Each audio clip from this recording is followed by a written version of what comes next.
I think we're given that. We're given courage and confidence from what we've learned from Sacred Heart. We don't think of fear to accomplish something. We think of how we can do it, where we can get the resources to go from A to B, to serve someone, to be with each other as a family. We can talk to each other and share as a family. And I think the example of love, that to me is courage. To be able to give love and through prayer with each other.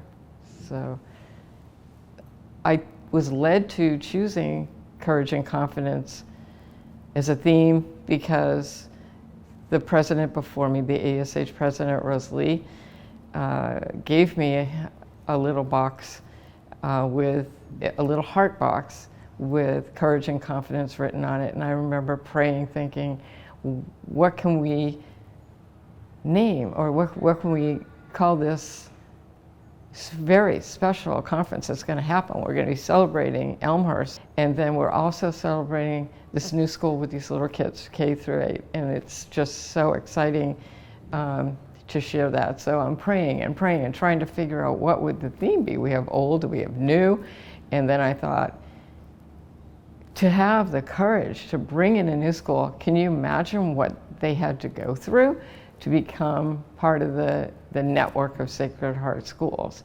And so when I opened my jewelry drawer once, I saw this little heart and it said courage and confidence. So I thank Rosalie because she's the one who named the conference for me, the theme. So we go from there, and it seems that Philippine, Sophie, and now Philomena have just been helping us with the conference all the way along with this legacy video. I really feel that all of them want to hear,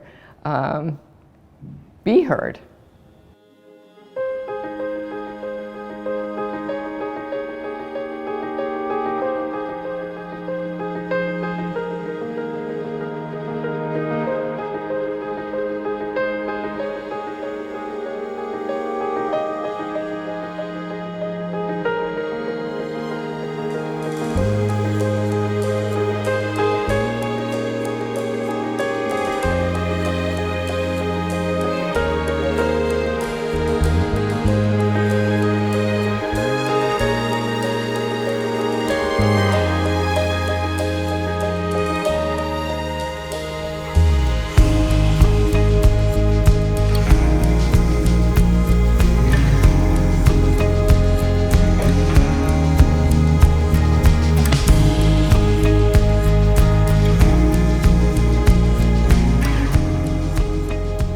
One could say that the raging fire that hastened her birth foreshadowed the events that defined St. Madeleine Sophie Barra's life. Born 2 months early, on December 12, 1779, the frail infant survived and grew despite the turbulent and violent times that afflicted her country. By the time she was 10 years old, the Reign of Terror had begun. She had been born into a privileged family and had received an exceptional education from her brother Louis. By 1794, the French Revolution had taken power from the Catholic Church and brought about the suppression of Christian education. Sophie believed that rigorous education was necessary to advance society, particularly the education of women, whether poor or privileged. Troubled by the strict Jansenist rules of Catholicism, Sophie developed a deep spirituality in the Sacred Heart of Jesus. This became the foundation for her life's work and the form of education she originated. The Society of the Sacred Heart began on November 12, 1800. Sophie was 21 years old.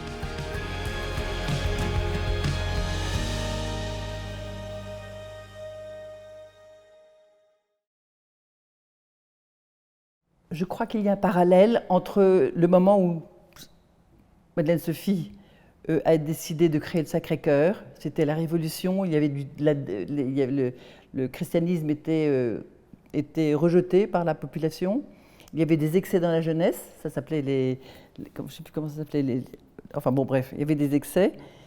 Et il y a beaucoup de points de comparaison. Mais c'est toujours très difficile d'être un signe de contradiction sans avoir l'air d'être moral,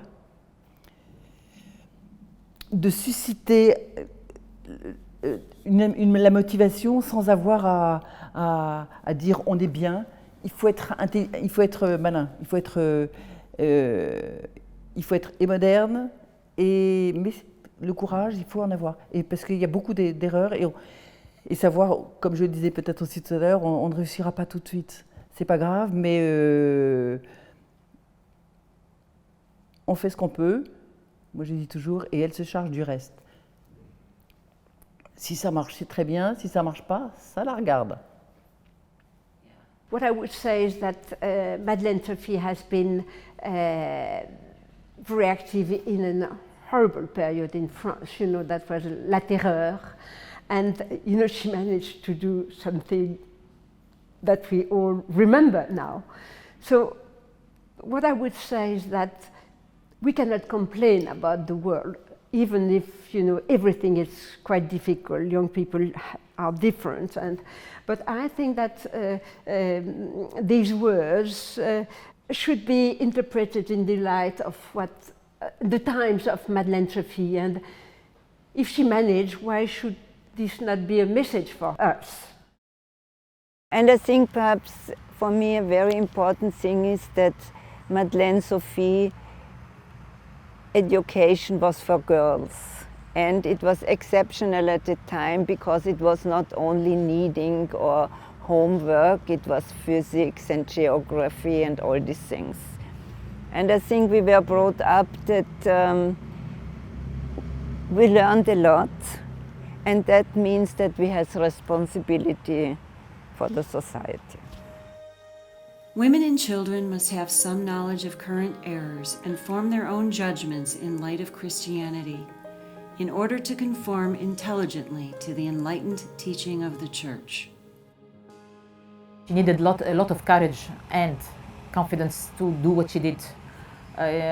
She went against the norms of her society by then. Educating women wasn't something easy. She had the chance to have that from her brother. She wanted to share it with others. So she needed to make the foundation of the Sacred Heart. She needed both courage and confidence. So as all her predecessors, that's why it's their theme. In all our lives, we need both, in different ways, in different times, different societies. We have different type of challenges, each of us, in each culture. It never ends because we constantly need both these principles to carry on. Maybe it needs even more courage nowadays and more confidence, because you can't find lots of echo in our societies, in all the societies now, with modernity and laicity, which has plenty of advantage, of course, but it makes it even harder to mention education through beliefs and religious beliefs. I still believe that when you educate, you have a small grain, something inside your children.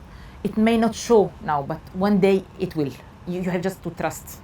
I was given values that I love, that I can't not share with others. I mean. The hour has come when we must give reason for our faith. Let our teachers be trained to reason that our pupils may learn to do so. At a time during the French Revolution, translated, which were very similar themes during the French Revolution: courage, confidence, valor, all of these war cries that they would have heard from different segments of the French population, but then personalized them and spiritualized them into a way in which that same courage and confidence to fight physically could be what we could fight for radically through how we live our lives and how we go about our work and how we stand for and with children in particular.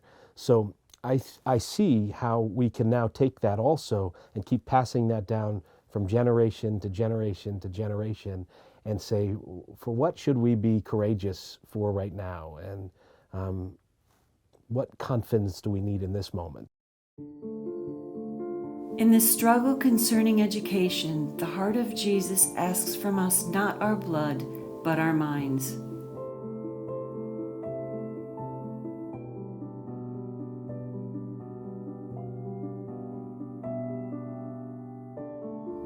Philippine had confidence in the heart of Jesus to help her persevere in spreading the love of God in spite of setbacks, frustrations, and disappointments. Her courage during the French Revolution and on the American frontier flowed from her trust in God. Let us never lose courage or despair of God's mercy. We have only to humble ourselves before God in order to obtain grace to become all that we ought to be. I can only imagine what it was like for her in 1800 to say, I want to go to this unknown land. Sheesh, you know, I don't know where I'm going really. I don't know what it's going to be like, but somehow God wants me there. And okay, I'm going to get up and go. I'm begging Madeline Sophie to let her go. She has her mind set for something, at a goal or so. She goes for it. Like, she doesn't second guess it. She just goes for it. And that I think that's what, in a way, shaped us as Josefina, in a way, because they help us. They push us. Like, if there's certain stuff that we want to do, they will make sure, like, we go in that path. She's one brave woman. The fact that she got on that boat alone, as a fairly old woman for her time, to go to an unknown land, to do work she felt called to do but had no real view of what would happen. And to step into that boldly and confidently, that's what I want graduates of Sacred Heart to leave and do. The jewels of Calvary are the cross, the thorns, and the binding cords. Have courage. Others have worn them before us and have seen them changed into treasures eternal and incomprehensible in value. Of course, all of us grew so close to Philippine Duchenne, and we were all taught of her great sacrifices and her desire to serve the underserved, and how it didn't work for her so many times. So it all came back to me when the Sisters of Christian Charity asked if I would be interested in helping them with their school in the inner city that was about to close. Because of her, I took it on. I made sort of a pact with the dear Lord and said, well, if you'll lead me, I will go. And Philippine Duchenne had one hand and the dear Lord had the other hand, and off we went. How truly blessed we shall be if at the price of even very great sacrifices we shall have made God known and loved by one more soul. Janet Erskine Stewart wrote, "The Society of the Sacred Heart has been singularly blessed by God. In the littleness of its origin, in the providential assistances and trials through which it came into being, in its first rapid extension, it has been blessed in the persecution which has followed it through many countries, driving the native members from their homeland until all the world has become their country. It has been blessed in the faithful and devoted friendships which have never failed it, and even in the bitter and tenacious prejudices which have not been wanting from the beginning until our own day to keep it vigilant and awake. It has been blessed in the strokes of adversity which have come upon it, and in the almost visible interference of God, warding them off or carrying it through each trouble as it arose. It is blessed, most of all, in the special bond of unity which joins all the members together, so strongly that those who see it have declared that no human power could have welded so many diverse spirits and nationalities in one whole, and that without doubt, the finger of God is here."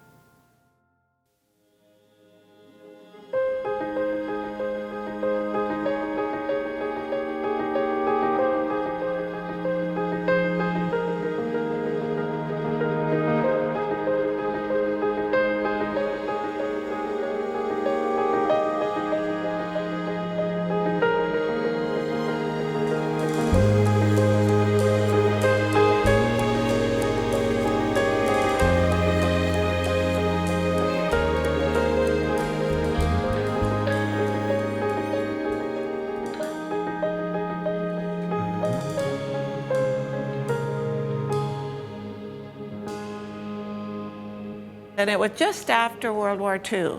I mean, Budapest was blasted.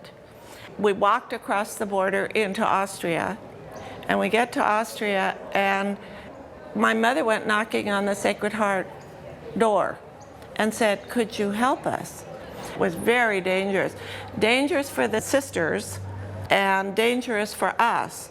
So they said, "We have a cell, one of the nuns' cells available," and the three of us were there, and we really weren't allowed to mingle with anybody.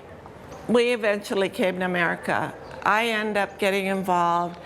We had an mosque in Genoa. And I took my plate and I said, "Do you speak English at this table? That's the only question." And yes. So I said, "Well, I went to school in Hungary." And she said, "Well, I went to school in Vienna." And so I said, "I have wonderful memories of how they helped us." And she said, "When were you there?" And I said, "Well, when were you there?" And she said, 1,000,000 years ago. I said, "I was there 1,000,000 years ago." And so I told her my little story. And she said, "You were the ones we were praying for." So when we were hidden and I was a baby, it was the end of the war almost. They couldn't eat, they had the coupon and it was not possible. And the poor nuns shared everything.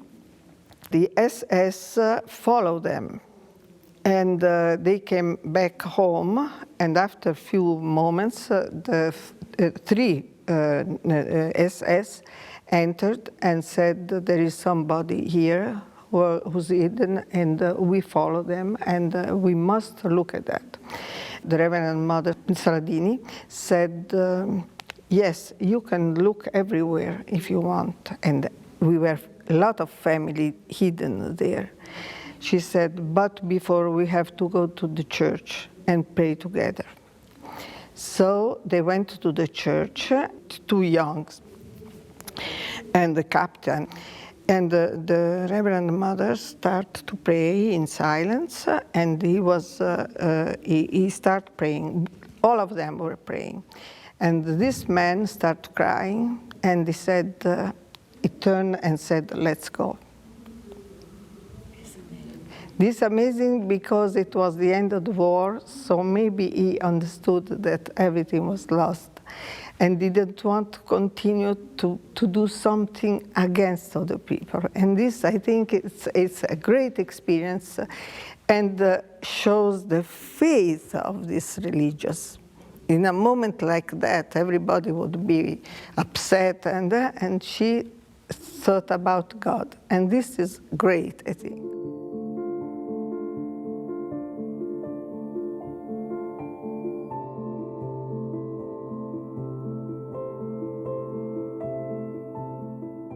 Una figura molto importante nella nostra vita era Santa Maddalena Sofia Barà, a cui c'era un piccolo altare nella chiesa davanti a cui andavamo a pregare la mattina, prima dell'interrogazione, prima del compito in classe, e ci ha sempre molto aiutato con le sue parole che ci dicevano sempre, ci insegnavano a conoscere.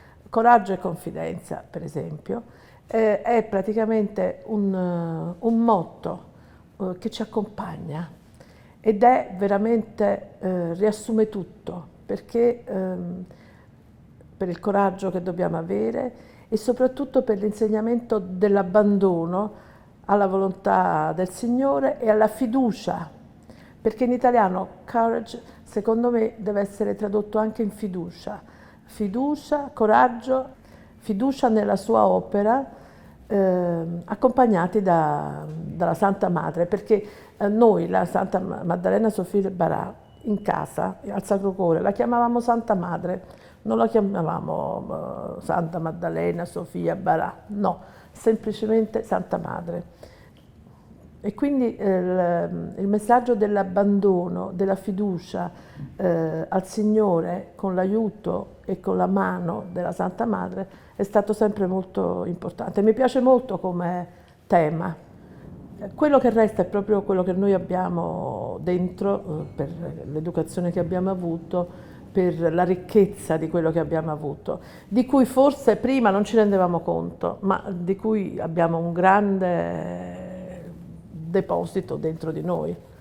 Ed è quello che dobbiamo trasmettere.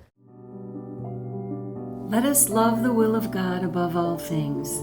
Let us cling to it no matter what happens, in life, in death, in sickness, in health. This is the source of all peace and happiness. Alors je voudrais, oui, partager quelque chose de très personnel. C'est que le Sacré-Cœur m'a beaucoup aidé dans ma vie, parce que j'ai perdu mon papa quand j'étais en 5e primaire, donc j'avais 11 ans. Et à ce moment-là, c'est vrai que le Sacré-Cœur m'a aidé et m'a apporté le courage et la confiance pour continuer. Et je pense que sans cette aide-là, sans cette aide de mes professeurs, de mes enseignants, de la direction, de cette grande famille, je pense que la période la plus difficile de ma vie aurait été encore pire et encore plus horrible. Donc ça a permis d'apaiser les choses, même si cela est resté très très difficile. Mais voilà, je pense que le Sacré-Cœur est vraiment dans mon cœur, entre autres à cause de cela. Et ça, c'est sûr que ça a été quelque chose qui a activé encore plus l'envie maintenant d'être investi dans la masque et d'être professeur au Sacré-Cœur aussi. Je pense que c'est un fait tragique de ma vie, mais qui a fait que j'ai pris ça comme un tremplin de me dire, mais voilà, on m'a aidé, donc je veux faire la même chose pour d'autres enfants aujourd'hui. Que courage et confiance, c'est une formule qui a été très très présente dans ma vie. J'étais très malade en 2017 et 2018 et j'ai accepté la maladie avec une résignation et une foi dont je ne me sentais pas capable. C'est venu, je ne sais pas comment, et je me suis dit courage et confiance, courage et confiance, courage et confiance. Je n'étais pas révoltée, je n'étais pas en guerre, je n'étais pas fâchée, je n'étais pas... J'ai reçu la force, c'est une grâce du Seigneur, par la foi je pense, la force de me dire j'ai confiance en Dieu, j'ai confiance dans l'amour du cœur de Jésus et donc je vais avoir le courage que je dois avoir pour continuer le combat qui va me mener à la vie éternelle ou à la vie sur terre, mais de toute façon la vie et donc c'est bien.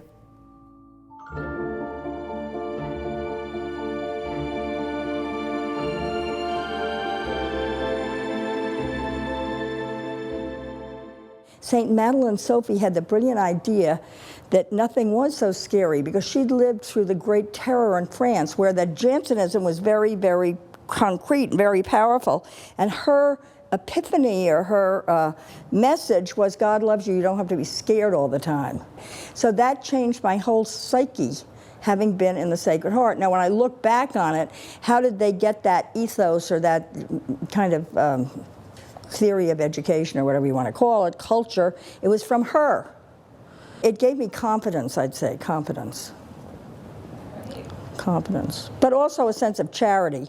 We certainly needed confidence at Sacred Heart when we had oral exams and preems. I mean, if that didn't take courage, I don't know what did.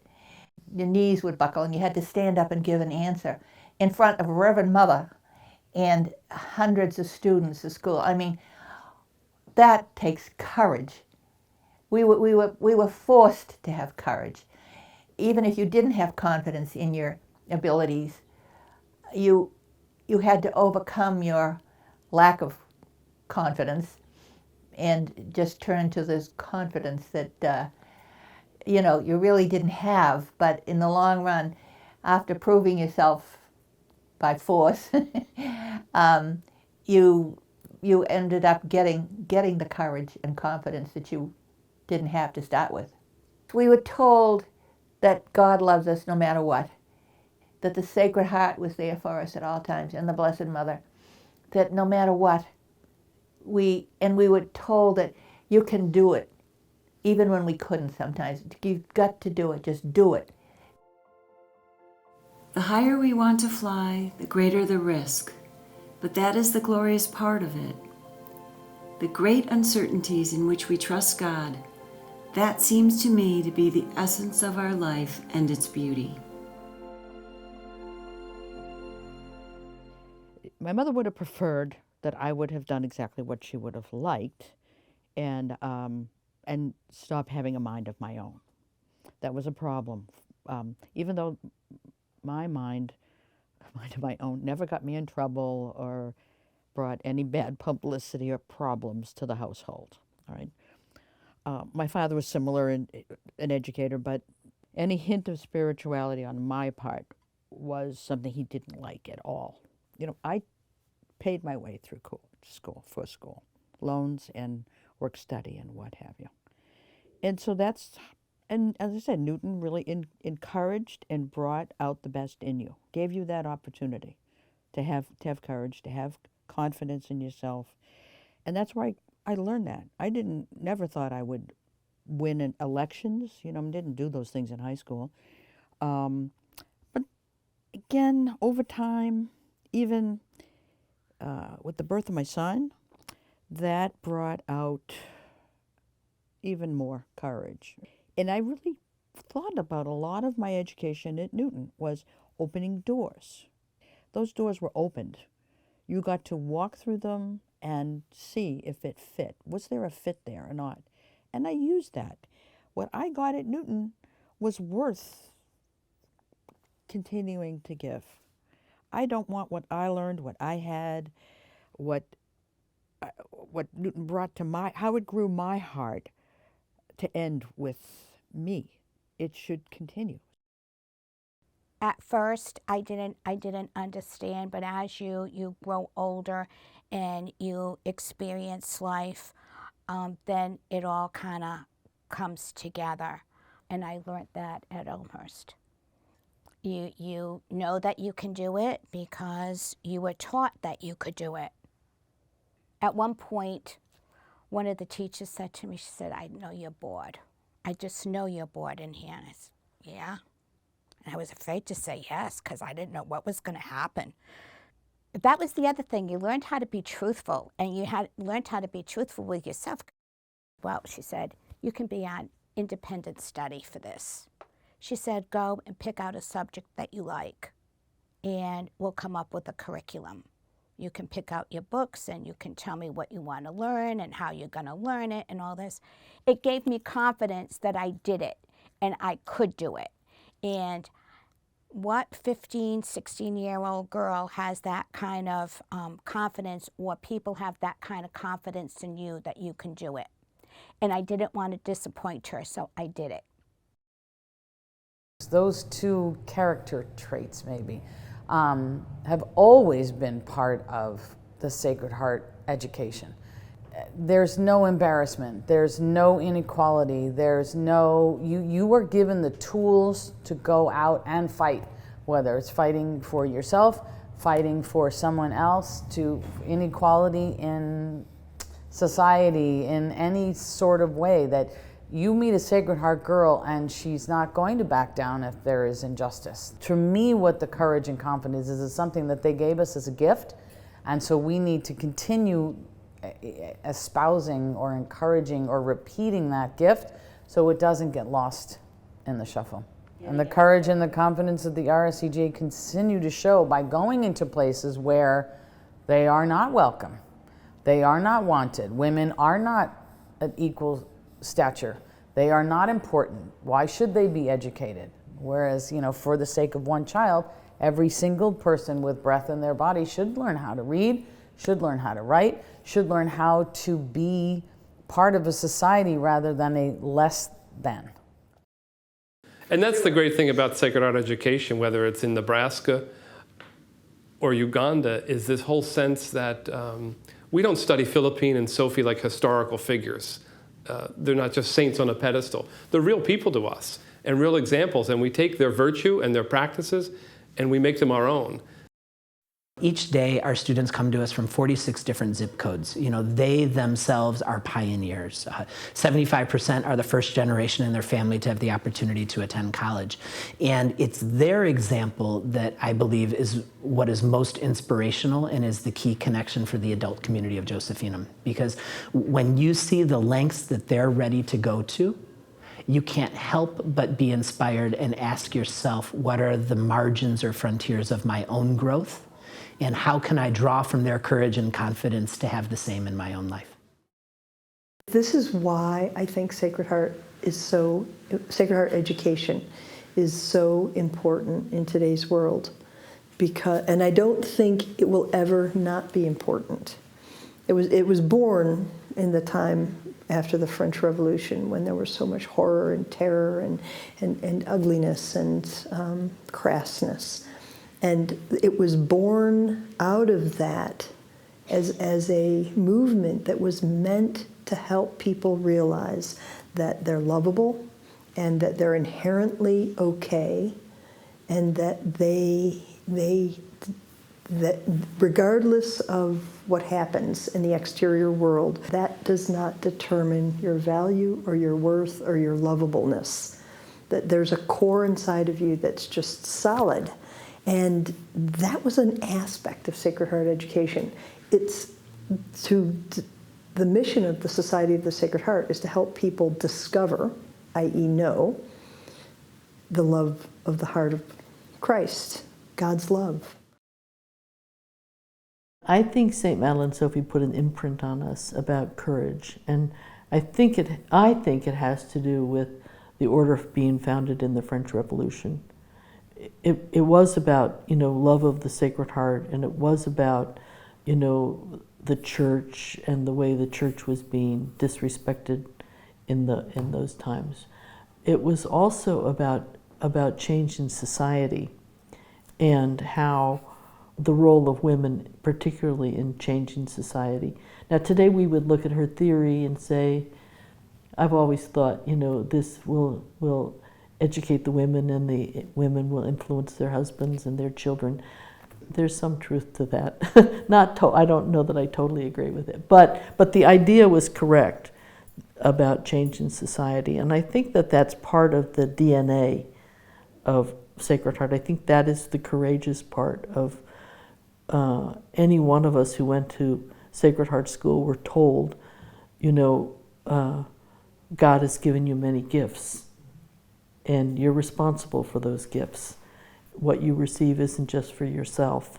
That's why I think the charism of the society and the mission of the society is very important today, because the world is so messy and so divided and so, you don't want to say unloving, but certainly it's not, love is not a real love, not cheap love, but real love is not a predominant characteristic of our society.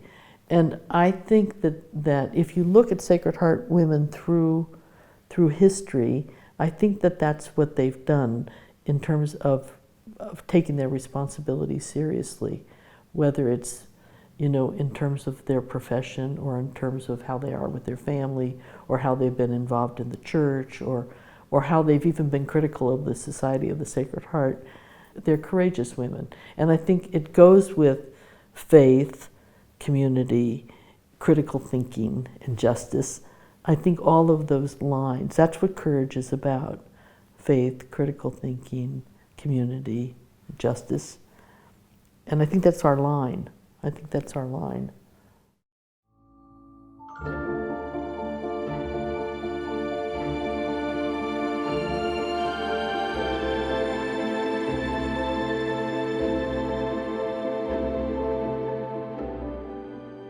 I started to do research on the new school, St. Philomena in Rhode Island, and was so surprised to learn of her life and her history, and found out, of course, that her remains were in Mugnano, Italy, and the shrine in this little church in this little remote town was fascinating. And I felt that Philomena brought the idea to come visit her. And it was very exciting to me, and shared it with the board and told them it makes sense that we continue to share the legacy of Sacred Heart. And now we have with this new school to celebrate that new legacy with the Philomena history. And it was amazing to pull in with the film crew into this little village right in front of the church, not knowing whether or not the church was going to be open, for one, because it's a big holiday weekend, and not knowing if anyone would speak English, not knowing anything, and hoping to film at least the church and her shrine. It was like a little miracle. Welcome to the Sanctuary of Santa Filomena, Mugnano Cardinale, Avellino, Italy. I'm Sister Connie Saliena from the Daughters of Mary, Mother of the Church Institute. We came from the Naga City, Philippines. We are assigned here as our apostolate to take care of Santa Filomena here in this sanctuary. Okay, I will tell you about the story of the revelation of Santa Filomena when it was found in the Priscilla catacomb. During that time, we know that Santa Filomena was removed on the liturgical calendar because the reason is there's no fact or evidence, the historical documents about Santa Filomena.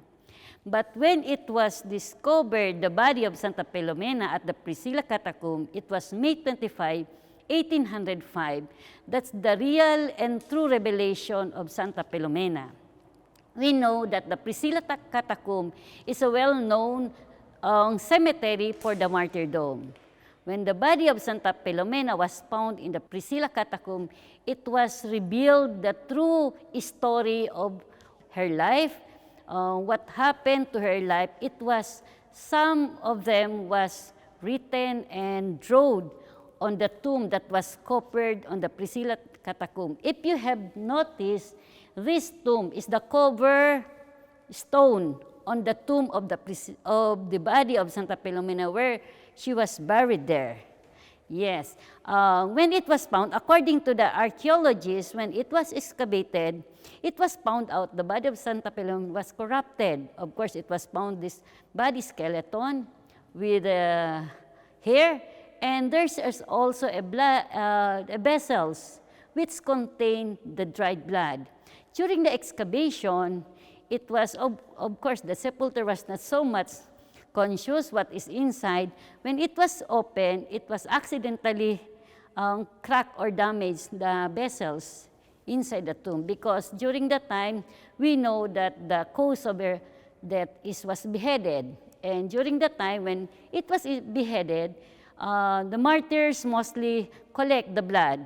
And of course, we know that Santa Filomena belonged to the noble family because she is a daughter of a king in Greece, of a place, and that's very precious. During that time, when she was buried, it was included the vessels.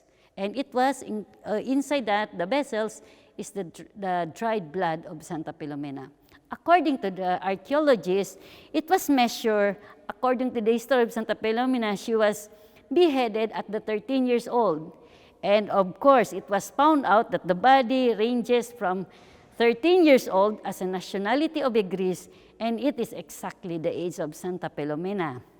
To prove the revelation of Santa Filomena, or having an inner vision of different people, it's true, and it is the same pattern. It was found out on the cover tiles of the Priscilla catacomb is what you call the lumen pax tecum fi. During that time, the sepulchre was not so much conscious how to place the proper intention. It means the pax tecum Filomena, means peace with you, Filomena. According to the revelation of Santa Filomena, her name is Filomena. We know that the name Filomena from Filii, daughter, Lumina is light. It is very possible it was first written there. It was placed the Lumina. The name it's Lumina, Philomena. And that is the one revelation. And another thing, if you have noticed, it was placed, according to him, there's an anchor. One of the experience that Diocletian punished her. The first, according to the story of Santa Filomena, the first, she was flagellated. It was also there, the flagellum that was written there, it was drawn, the flagellum that was used during her persecution because, you know, she refused the offer of Diocletian to get married. She was flagellated, according to the story, and after that, there's also an arrow there, which also encountered of Santa Filomena. According to her history, she was arrowed, but of course, it's nothing what happened. she was not pierced. And another is the palm. Before that, at the Pax, before the letter of Pax, the palm, that is a symbol of being martyr during that time. When there is a palm, that's a symbol of being a martyr. And if you have noticed the tecum, there's also a lily that was drawn in the center that represents the virginity and purity of Santa Filomena. It means the story that was revealed of Santa Filomena was there. It was written on the tomb, and that's the fact. It was discovered, the true revelation and the existence of Santa Filomena was proved. And this one, that's why many people are continuous having encountered inner vision, having continuous conversation, especially the devotee of Santa Filomena continues to help. That's why we know the story of Santa Filomena. The official history of Santa Filomena was submitted to the Rome, and it was approved by the priest during 1833. Sister Maria Luisa de Jesus is the one who came here and asked a permission to the priest because I'm having an inner vision talking with Santa Filomena, and also the priest advised, okay, just write and submit to the Rome, and that is the story that was used today about Santa Filomena. And we never doubt it, because according to Padre Pio, those people who have doubt, it's a weak faith. And that's why we never doubt, we never question the existence of Santa Filomena, because one that was proved is this, and the body that she was telling, because according to them, different people having an envision the story of Santa Filomena is the same pattern, the same story. That's why we believe the existence of Santa Filomena during that time. And that's all the story of Santa Filomena. Thank you very much. Io sono Don Giuseppe Autorino, il rettore del santuario di Santa Filomena, sono il custode del Sacro Corpo di Santa Filomena per questo tempo. Vivo qui a Mugnano del Cardinale e soprattutto, ecco, la dedicazione a questa esperienza filomeniana è diventata parte importante anche del mio cammino spirituale. Ci troviamo nel santuario di Santa Filomena in Mugnano del Cardinale, Campania, in Italia. Siamo qui dove è custodito il Sacro Corpo della nostra Santina. Santa Filomena, una giovane donna del III-IV secolo d.C., che verrà, ecco, uccisa da Diocleziano durante le persecuzioni. Ecco, questo santuario ha acquistato questo corpo di Santa Filomena per la volontà di un sacerdote, Don Francesco de Lucia, un prete della diocesi di Nola che aveva un grande desiderio, il desiderio di avere un corpo santo per il suo oratorio. Arriva qui 10 agosto 1805. Appena arriva il corpo di Santa Filomena, ecco, iniziano i grandi prodigi, i grandi miracoli, ecco, subito c'è un grosso movimento. Avverrà il primo miracolo proprio qui, ai piedi di quest'altare. Abbiamo detto il miracolo di Paolina Charicot, abbiamo detto la devozione del santo curato d'Ars, ma qui è venuto anche Papa Pio IX, Pope Pio IX. Ha celebrato qui su quest'altare, ha celebrato su quest'altare insieme con il Vescovo di Nola, assistito dal Vescovo di Nola, per Santa Filomena, devoto di Santa Filomena.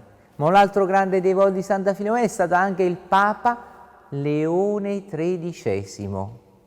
Inviò al santuario dei doni il pastorale e la mitria del Papa, in dono a Santa Filomena.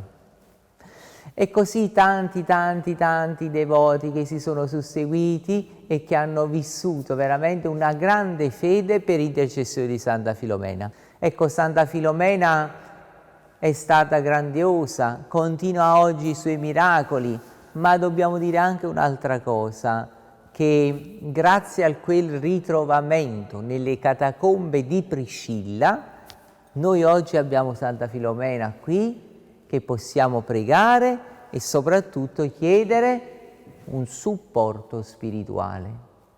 Conclusione. 2 cose ci insegna Santa Filomena. Prima, la purezza, il candore, perché lei aveva scelto la verginità. Santa Filomena ci insegna a dover essere puri, nella mente, nel corpo, nella bocca, negli occhi, negli orecchi, purezza. Accanto alla purezza poi ci chiede di amare Gesù nell'Eucaristia. Santa Filomena a 5 anni riceve la prima comunione, Gesù Eucaristia. E da quel momento inizia la grande storia d'amore con Gesù, l'invito a celebrare l'Eucaristia, a vivere l'Eucaristia anche tutti i giorni. Ecco, Santa Filomena lascia tutto questo, lo lascia ancora oggi per tutti quanti noi e lo lascia anche per tutti coloro, ecco, che si sentono chiamati a seguire questo bel esempio. Qui c'è il corpo di Santa Filomena e quindi veramente il sapore di Dio si sente tantissimo. Saluto tutti coloro che guarderanno questo video, anche soprattutto i lontani, quelli che appartengono alla scuola, quelli che sono nel mondo della collaborazione, ai presidi, ai rappresentanti. Perché? Perché possono avere come punto di riferimento Santa Filomena, una figura veramente importante che sostiene la nostra vita spirituale e la nostra umanità. Auguri!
In 2015, the school was owned by the Faithful Companions of Jesus.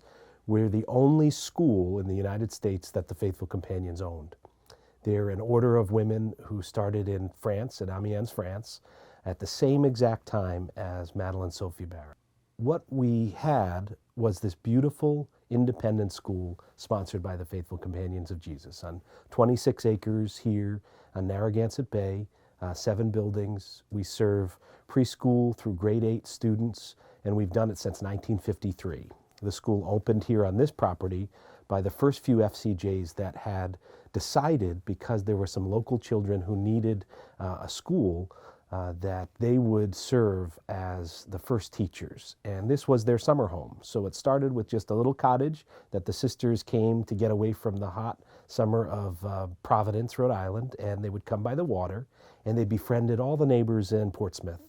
And so the sisters took in the first few children. We started with just 7 children in the first few years. And over the next almost 70 years, we have become a school community that has really flourished to serve children from 22 different cities and towns, from around Rhode Island and Massachusetts, and most notably under this beautiful charism of the Faithful Companions of Jesus. Like most religious orders, the Sisters Faithful Companions of Jesus recognized it was harder and harder for them to serve as sponsors and leaders of a school that they loved. And it started us on this path of discernment around 2016-17. And during that time, we asked the question, how does a school which no longer has the vibrancy of religious women who have the ability to serve maintain its identity as a very unique, spiritually alive community that can pass along the charism to lay leaders and to generations to come, and serving on the backs of generations who have invested so much. And so with that question, we set out on what I thought was a pretty scary adventure too. So I had just arrived. I was a year into my headship, and the sisters said, we can't do this. What are we going to do? And after some real hard questions and discussions, another question arose. And the question was, what's the value of a charism? What's Madeline Sophie's vision of the world? And how much could you put a price tag on that?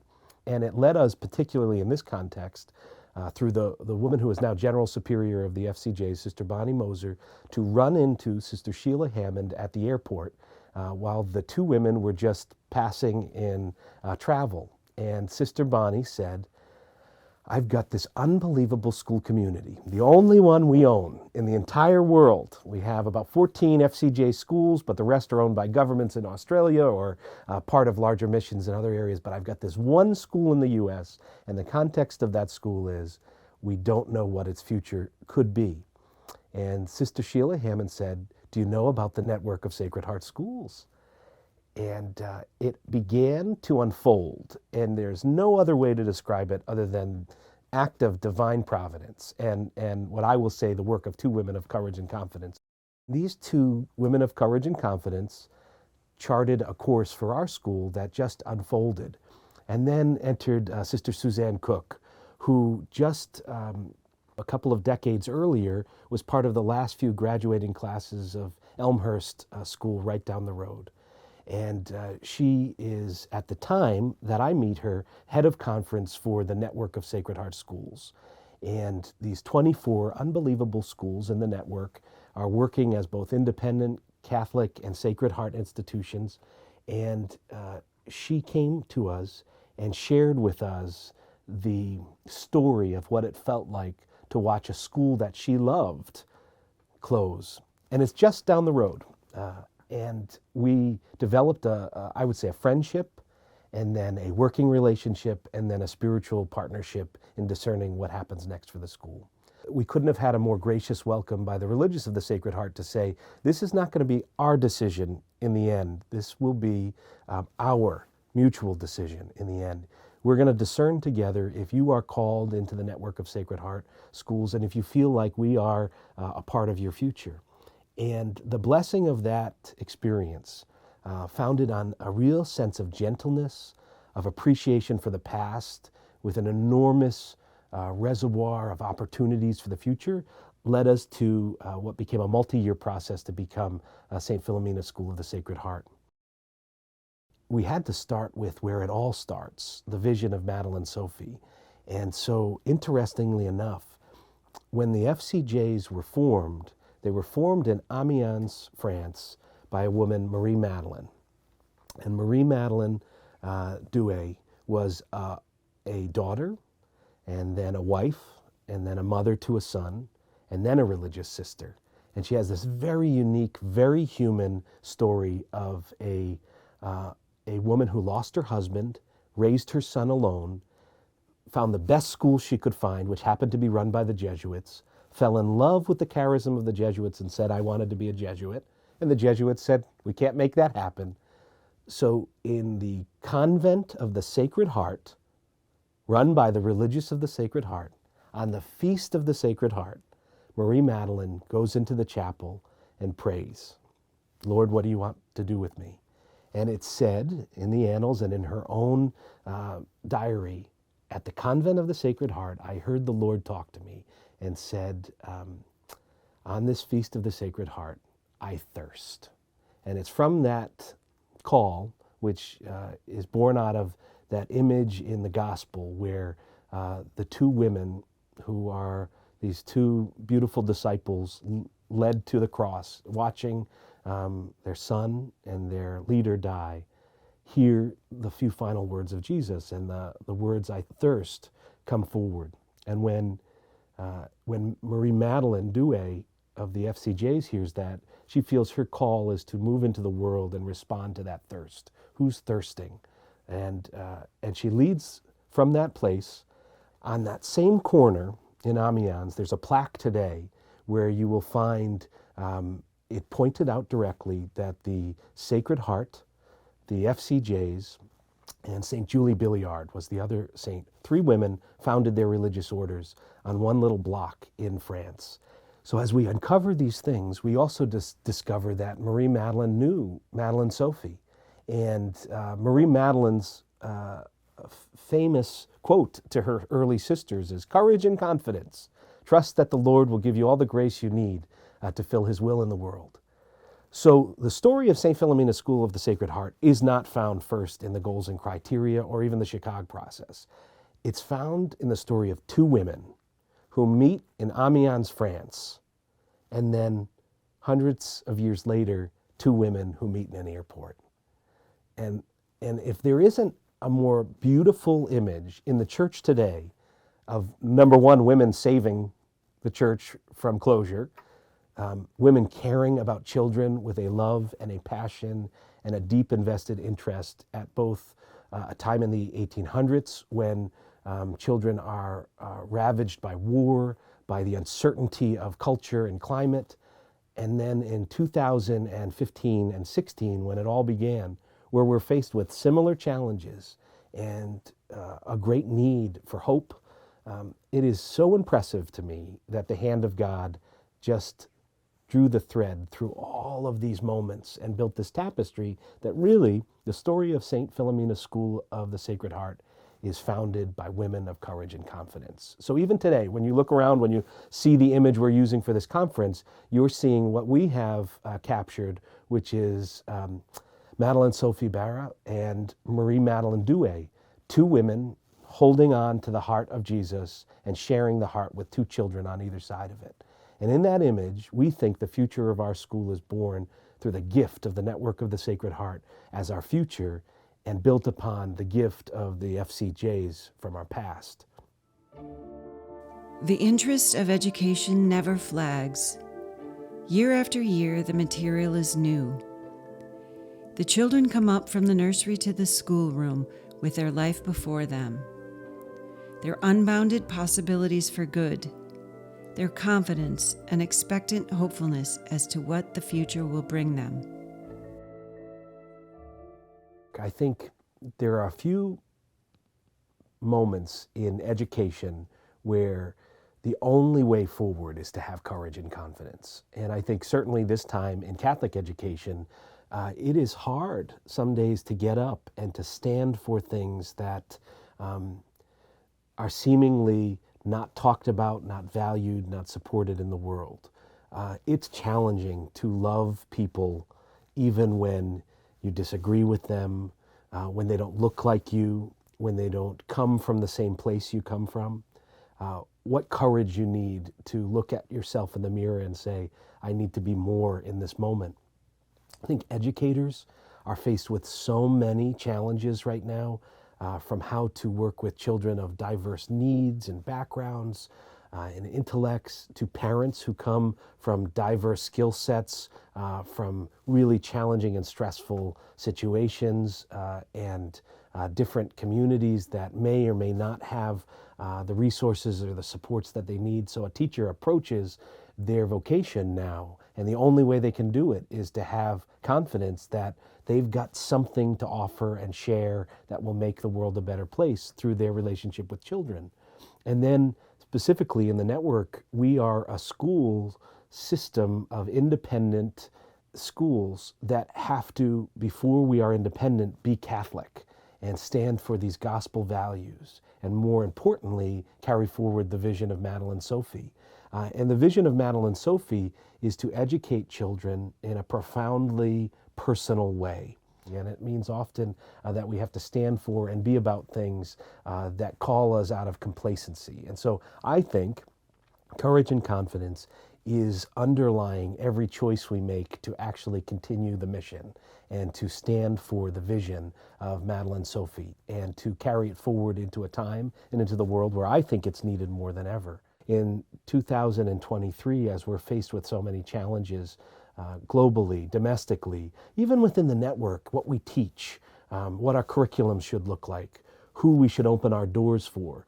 I think if we start from a place which reminds us that it's going to be hard and you need courage, and that you're going to feel weak and you need to feel confident, we find it together. We have a responsibility to keep saying it and to not only use our words to say it, but to speak loudly with the choices we make to support the schools that we serve and the network that is holding us all together.